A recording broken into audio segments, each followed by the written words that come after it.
Her name was Margaret Lane, 60 years old, recently retired after nearly 4 decades as a high school English teacher.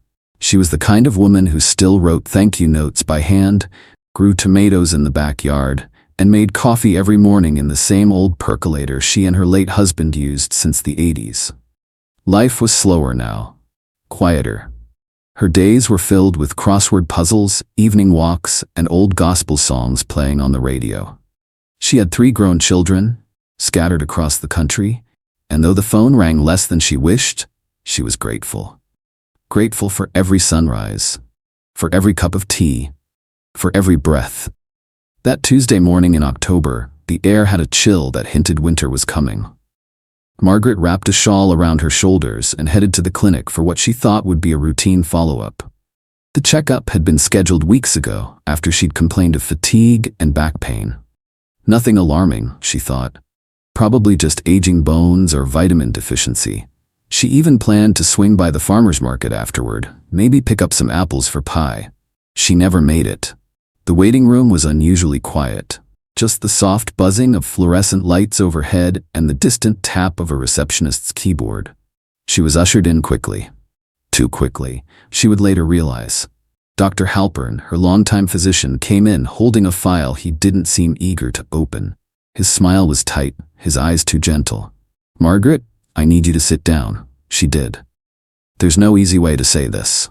Time slowed, her breath caught in her throat. She stared at his lips but couldn't quite hear the words until he said them plainly. "It's stage 4, pancreatic cancer. It's advanced. We estimate about 6 months."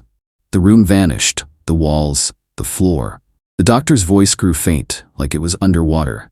6 months. She blinked. "No," she said out loud, though she didn't remember saying it. Her mind reeled. Her husband died of heart failure in his sleep. No warning. No chance to say goodbye. And now this? Her? Alone? She nodded politely. Heard the words treatment options, palliative care, quality of life. But her body wasn't there anymore. Her mind had taken off, running somewhere far away. She walked out of the office like a ghost, floating through the hall, past other patients who still had time, still had hope. She got into her car, shut the door, and collapsed over the steering wheel. And then it came. The scream. Raw. From somewhere deep. A scream that rattled her ribcage and left her hoarse. She hit the dashboard, cursed, sobbed.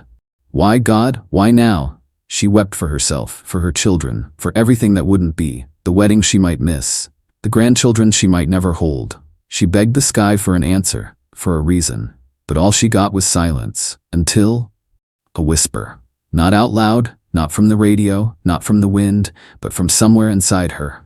Somewhere deep in her chest, beneath the layers of panic and disbelief, came a voice that wasn't hers but somehow was. This isn't the end. She sat up, eyes wide, heart pounding. The parking lot was still empty. No one was around.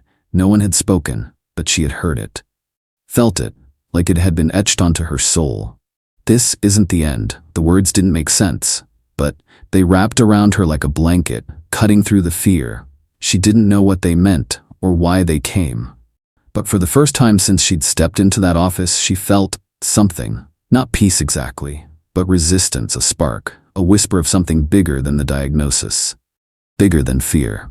Margaret Lane started the car, wiped her face, and drove home. She still had cancer.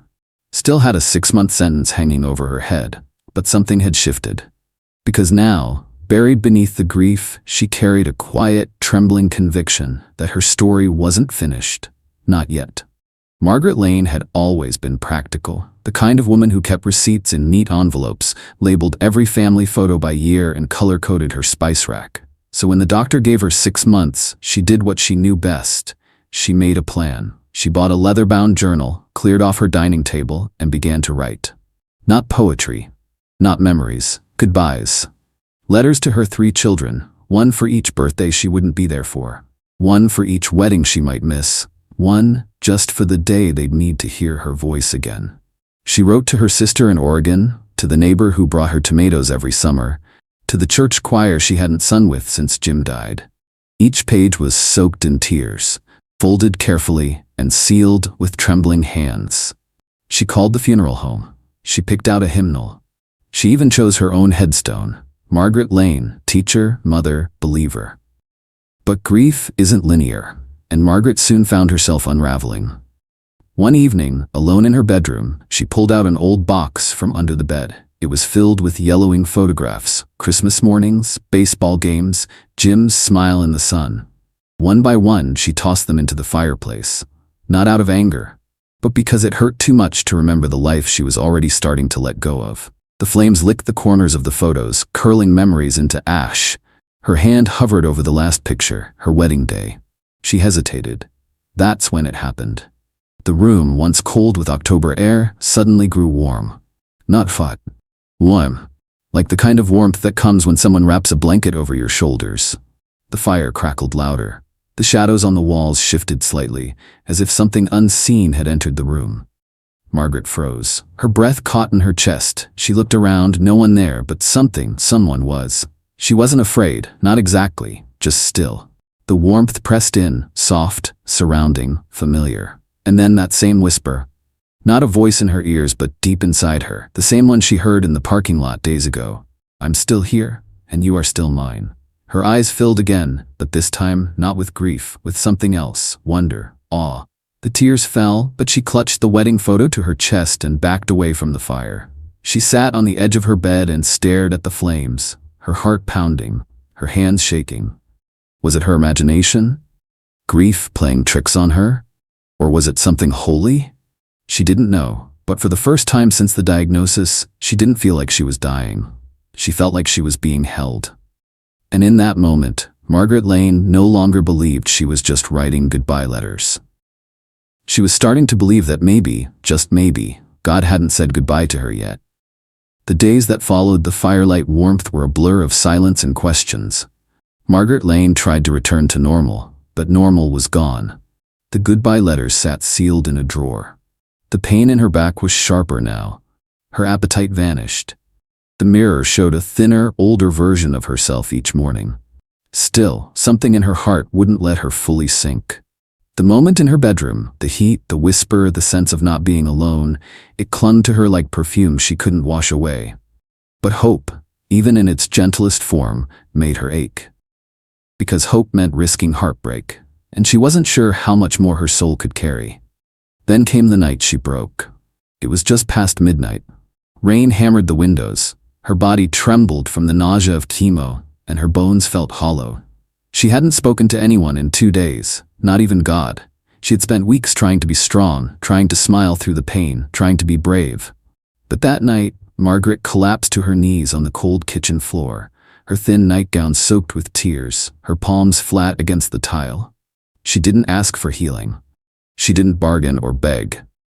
She simply whispered through sobs, God, if this is my time, give me the strength to trust you, and if it's not, show me. She said it once, then again, then louder, until her prayer was no longer a whisper, but a cry that pierced the heavens, raw, broken, real. The kind of prayer that doesn't rise up with words, but with soul. Something shifted in the air, but Margaret was too weak to notice. She fell asleep on the floor. And then came the dream. She was standing barefoot in a golden field, surrounded by wildflowers that moved without wind. The sky was the color of grace. Everything shimmered, not brightly but softly, like peace made visible. In the distance, a man approached, dressed in white. His face was gentle but strong. She couldn't see his eyes clearly, but she felt them, looking straight into her soul. He didn't speak at first, he just stood there, radiating stillness. Then, the voice, not from his mouth, but from everywhere around her, rang out like a bell in her bones. 10 more years. She opened her mouth to ask why, but before she could, the field dissolved. She awoke on the kitchen floor, her cheek against the tile, her body aching, but her face soaked in tears that weren't from pain. They were from something deeper. Awe. Fear. She sat up slowly, blinking into the gray morning light pouring through the window. Her heart was racing, but her spirit was calm. That afternoon, a nurse called to confirm her next chemo appointment. Margaret paused, her hand trembled slightly, and then she said softly, "No, I won't be coming." There was silence on the other end, concern, confusion, but Margaret didn't explain, because how could she? All she knew was this: the same God who held her in a whisper had just answered her in a dream, and she believed him. 10 more years. The phone call came 2 days after Margaret Lane canceled her chemo appointment. Dr. Halpern wasn't just concerned, he was furious. His voice, usually calm and measured, cracked with disbelief. Margaret, this is your life we're talking about. You're throwing away your last chance. You know that, don't you? She sat quietly on the edge of her bed, looking out the window as rain tapped against the glass. Her hands were steady, but her voice was soft. I know what you told me, doctor, but I know what God told me too. He sighed heavily. You can't just rely on hope. She answered gently. This isn't hope, it's faith. He hung up without another word. But Margaret wasn't reckless. She still agreed to the next round of scans, if only to appease her children who had begun calling more frequently, panicked and pleading. She walked into the imaging center wrapped in her shawl, her bones aching, her spirit guarded. The technician recognized her, asked how treatment was going. Margaret only smiled. I decided to take a different path. The scans took 40 minutes. The wait afterward felt like a lifetime. When Dr. Halpern finally walked into the exam room, he looked different, paler, brows furrowed, lips pressed tightly together. He didn't speak at first, just held the file in his hands like it was lying to him. Finally, he said it. Margaret, the tumors haven't grown, not even a millimeter. She blinked. What? No progression, no new lesions, no change at all, and you haven't had chemo in weeks. He shook his head, flipping through the pages again, as if expecting a correction to suddenly appear. This doesn't happen. Not with your type, not at this stage. We expected the worst. Frankly, we were preparing hospice referrals. She smiled, a quiet smile that came not from arrogance, but from knowing. I told you, she whispered. 10 more years. He looked at her like she had lost her mind. But beneath his scientific doubt, there was something else in his eyes now. A flicker. Of wonder. Of fear. Of the unexplained. Margaret walked out of the hospital that day into the cold wind of November. The trees were nearly bare. The sky was steel gray. But she felt fire in her chest. Not sickness, not pain, something alive. Something defiant. Her body, once considered a battlefield losing ground by the day, had become something sacred. A vessel of a mystery science couldn't name. There was no treatment, no explanation, just a woman, her prayer, her dream, and a body that had stopped listening to the rules of medicine. And as she stepped off the hospital curb into the parking lot, she looked up at the sky, breathed in the crisp air, and said softly, They don't have to understand it, God.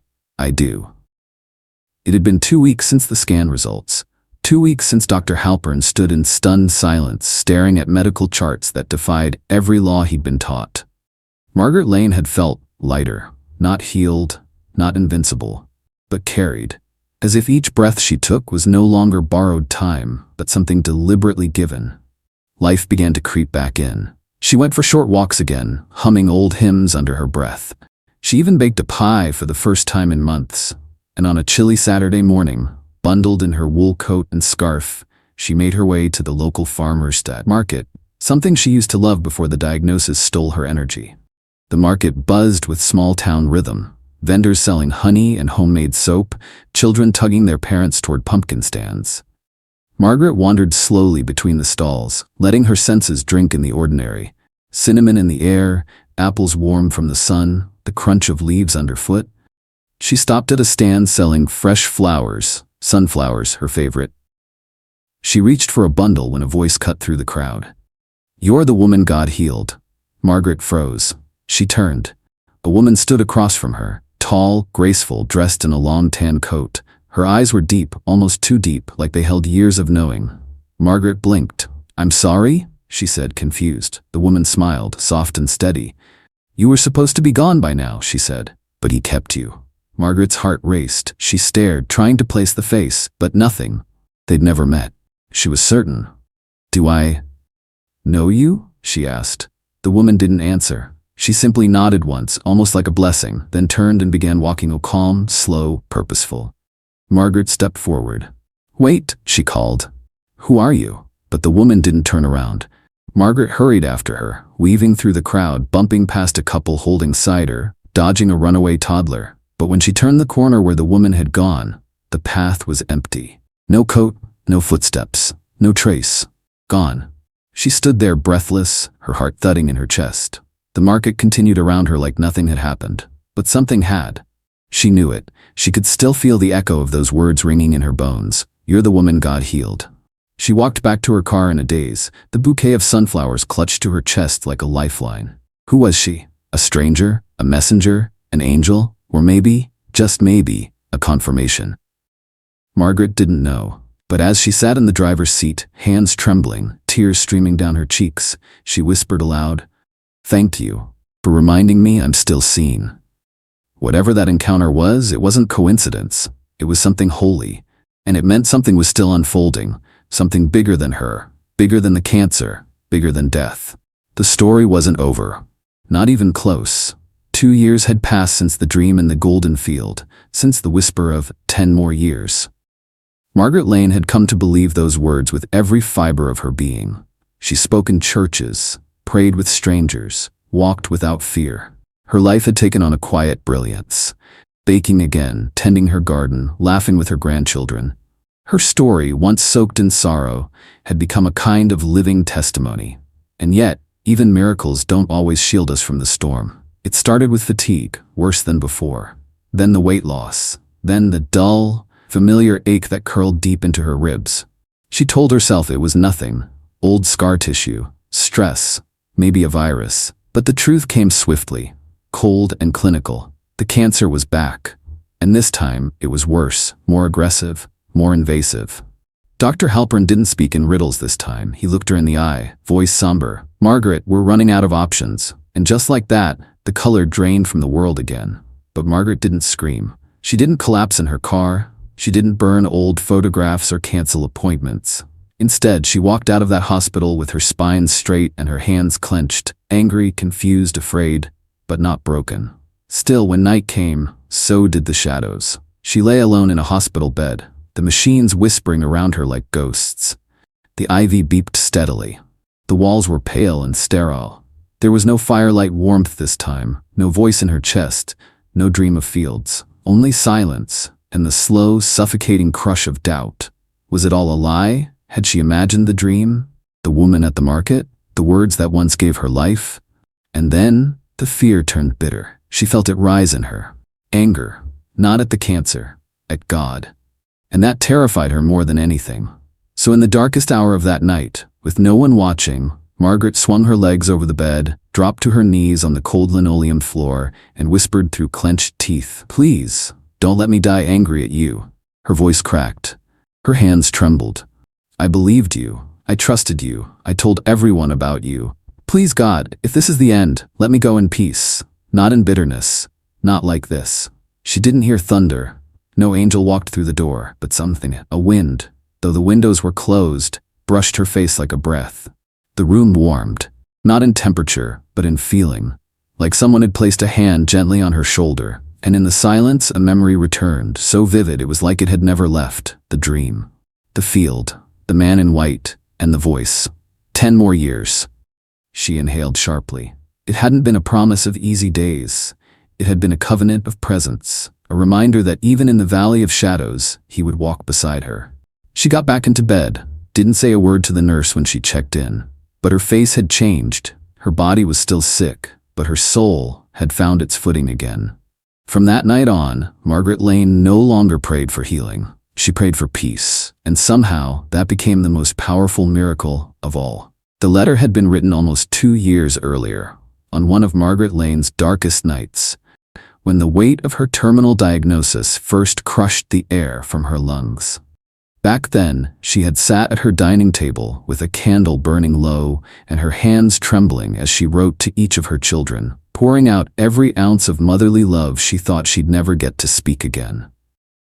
She sealed those letters in simple white envelopes, tucked them into a worn cedar box, and told herself they'd be opened only after. But life had other plans. She survived.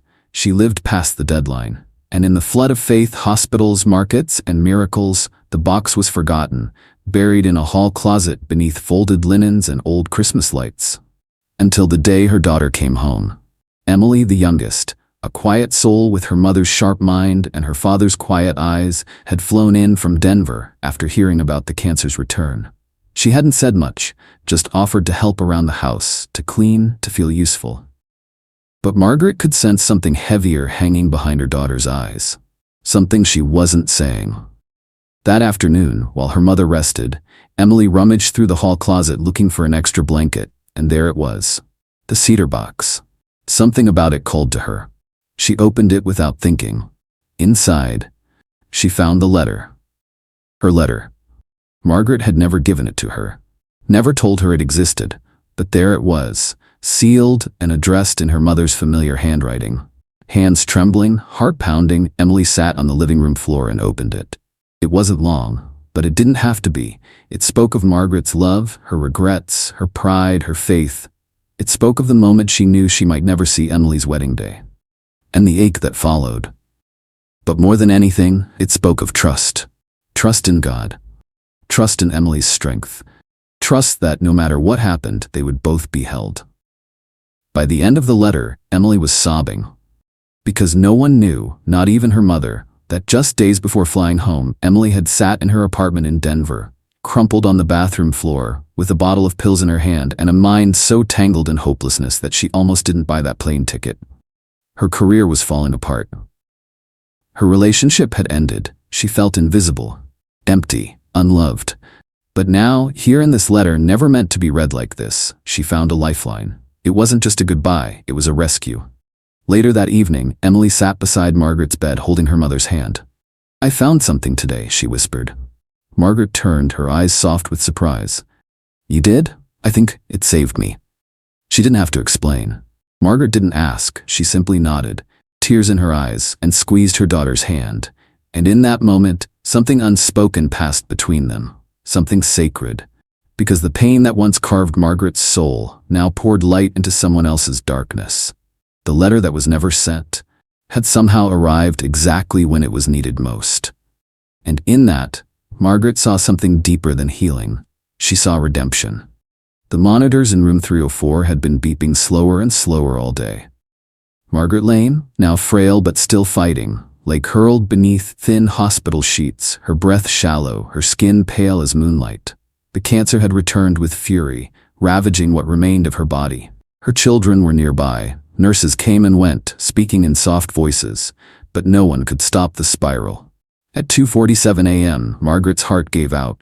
The line on the monitor went flat. Code Blue was called. Room 304 erupted into a flurry of motion. But for Margaret, everything went still. There was no pain, no panic, just peace. In an instant, she was no longer in that hospital bed. She was standing, feet bare on soft earth, surrounded by a vast and glowing garden that seemed alive in a way nothing on earth ever could be. Flowers bloomed with light instead of color. A breeze moved through the trees like a song she almost remembered. There was no fear, no weight, no sickness, only wholeness. And then she heard them. Voices, not speaking to her, but over her, around her, within her. They weren't words in English, yet she understood. Love, welcome, rest.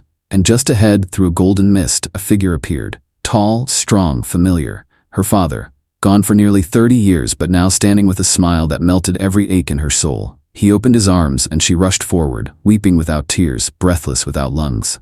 "Daddy," she whispered. He held her, laughed softly. "You came so far." She clung to him, not wanting to let go. "I'm ready," she said. "I'm so tired." But he pulled back gently, looking into her eyes. And then came the words, spoken not just from him, but from something greater. "You still have time." She didn't want to believe it. "I can't go back," she said. "It hurts." "You're not finished," he answered. "Not yet." The garden faded, the warmth faded, and then a jolt. Pain, gasping breath, voices shouting her name. The room spun, lights flickered, her chest burned. And suddenly she was back, in room 304, surrounded by nurses, a defibrillator humming nearby, the monitor beeping again. She had been gone for 3 minutes, clinically dead, but now awake and utterly changed. Margaret Lane didn't cry, she didn't scream. She simply closed her eyes, whispered, "Thank you," and smiled. Because whatever lay ahead, whether a day, a year, or 10 more, she now knew one thing with absolute certainty: death had touched her. But it wasn't the end. And the message it left behind was clear as the garden breeze. You still have time. 10 years. Margaret Lane stood in front of her mirror, brushing silver strands of hair into place, her hands steadier than they had been in years. Her eyes, older now, lined with the weight of living, still shimmered with something untouchable: purpose. The same woman who once sat alone in a parking lot with a death sentence now stood wrapped in light. She adjusted her blue dress, the one she wore the day her daughter graduated, and took a long breath. Outside, the house buzzed with laughter and music. Her backyard, once overgrown and forgotten, had been transformed. Twinkle lights danced across the patio. Long wooden tables were covered in sunflowers and framed photographs of a decade no one believed she would live to see. Neighbors, old students, friends, her children, and now even grandchildren, all gathered not for a birthday or a retirement or even a miracle, but for faith. They called it the 10-year celebration. Her oncologist, Dr. Halpern, stood quietly by the garden wall, sipping lemonade. He looked like a man still trying to wrap his head around the impossible. A decade ago, he had told her 6 months. When she stopped treatment, he called her foolish. Now he shook her hand and called her something else entirely. The miracle patient. Margaret didn't feel like a miracle. She still had aches. Still took her days slow. Still had scans every few months. But today wasn't about medicine. It was about something far bigger. She stepped to the center of the yard as the music faded. Someone handed her a microphone. For a moment she didn't speak, just looked at all the faces, some tearful, some smiling, all watching. Then, with a voice full of steel and grace, she said, "I was given a deadline, but God gave me purpose." The crowd fell silent. She told them about the night on the kitchen floor, the field in her dream, the whisper in her chest, the stranger at the market, the moment her heart stopped in room 304. She didn't tell these stories to boast. She told them because faith wasn't something she carried alone. It was something she'd been carried by. And somewhere in the quiet awe that followed, Margaret Lane looked up at the sky, clear, golden, and endless, and smiled to herself. She had made it. Not just through cancer, but through fear, through anger, through doubt, through death itself. And standing on the other side, surrounded by life, she knew the truth that had guided her through every shadow. God didn't just give her time. He gave her a reason to still be here. Margaret Lane was now 70 years old, cancer-free, her body still bearing the marks of battle, but her soul radiating with something unshakable. Peace. After 10 long years, after every diagnosis, every whisper from heaven, every sleepless night, and every unanswered question, she no longer asked, "Why me?" Instead, she asked, "What now?" Because miracles, she had come to learn, were never meant to end with the one who received them. They were meant to be passed on. She sold the house that had once held her grief and bought a small camper van, painted it white, named it Grace, and she hit the road, not to see the country, but to serve it. Hospital to hospital, church to church, room to room. Her voice, once cracked by chemo, now carried strength. Sometimes she simply sat at a stranger's bedside. Sometimes she held hands with mothers too tired to pray. Sometimes she shared her story, the dream, the voice, the field, the garden, room 304. But always her message was the same. Even when medicine ends, miracles begin. Doctors called her a marvel. Patients called her a light. Some called her an angel. But Margaret never accepted any of those titles. "I'm just a woman," she'd say, "who once thought it was over and then watched God write a new chapter." In one town, she prayed over a little boy in a coma. 3 days later, he opened his eyes. In another, a woman battling late-stage leukemia asked her, "How did you not give up?" Margaret answered simply, "Because God didn't." She was interviewed on podcasts, invited to speak on stages, written about in magazines. But she didn't care about fame. She didn't sell books. She didn't take money. Her only mission was to remind people that their story wasn't finished. That hope lives on the other side of heartbreak. That light still reaches the darkest rooms. That when the world hands you an ending, God may still be holding a beginning. Margaret Lane had once written goodbye letters. Now she was writing a legacy. And long after her voice would one day go silent, she knew the story, his story, would still be echoing through every person who heard her say, "You still have time."